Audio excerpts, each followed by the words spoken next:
Daily Words of God.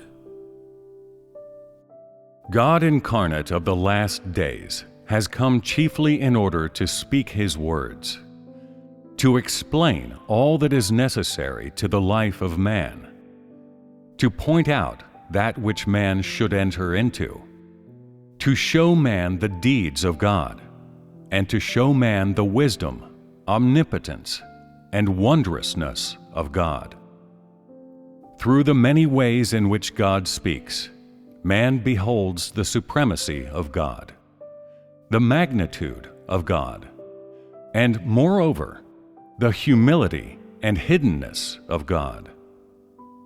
Man sees that God is supreme, but that He is humble and hidden, and can become the least of all. Some of His words are spoken directly from the perspective of the Spirit.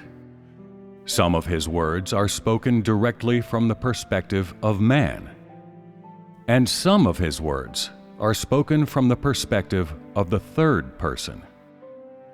In this can be seen that the manner of God's work varies greatly, and it is through words that He allows man to see it.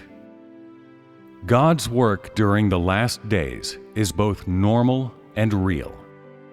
And thus the group of people of the last days are subjected to the greatest of all trials. Because of the normality and reality of God, all people have entered amid such trials. That man has descended into the trials of God is because of the normality and reality of God. During the age of Jesus, there were no conceptions or trials. Because most of the work done by Jesus was in accordance with man's conceptions, people followed Him and had no conceptions about Him. The trials of today are the greatest ever faced by man. And when it is said that these people have come out of the great tribulation, this is the tribulation that is referred to. Today, God speaks to create faith, love, sufferance, and obedience in these people. The words spoken by God incarnate of the last days are according to the substance of man's nature, according to the behavior of man, and according to that which man should enter into today. His method of speaking is both real and normal. He does not speak of tomorrow, nor does He look back on yesterday. He speaks only of that which should be entered into, put into practice, and understood today. If during the present day there is to emerge a person who is able to display signs and wonders, and can cast out demons, and heal, and perform many miracles, and if this person claims that they are the coming of Jesus, then this would be the counterfeit of evil spirits, and their imitation of Jesus. Remember this: God does not repeat the same work. Jesus' stage of work has already been completed, and God will never again undertake that stage of work. The work of God is irreconcilable with the conceptions of man.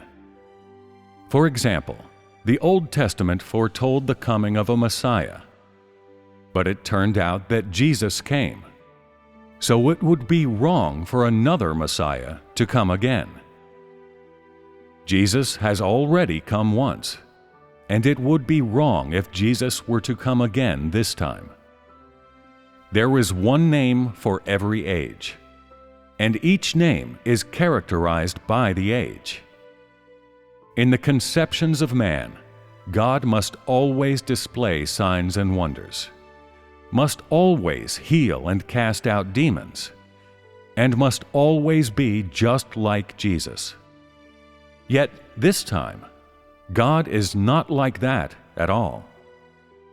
If during the last days God still displayed signs and wonders, and still cast out demons and healed, If he did exactly the same as Jesus, then God would be repeating the same work, and the work of Jesus would have no significance or value.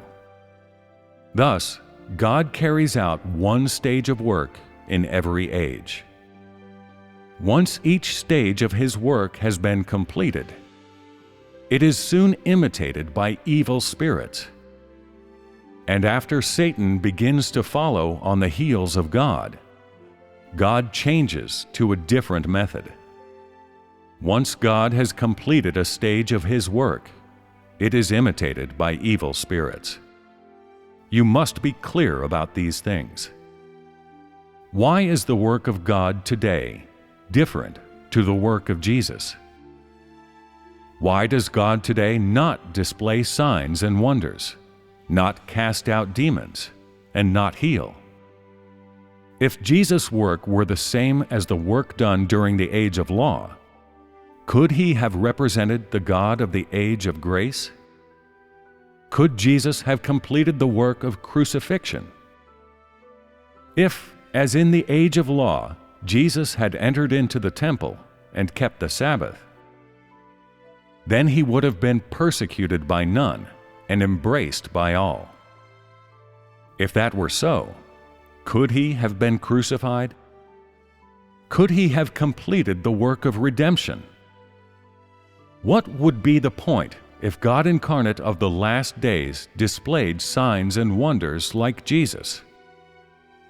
Only if God does another part of his work during the last days, one that represents part of his management plan, can man gain a deeper knowledge of God. And only then can God's management plan be completed.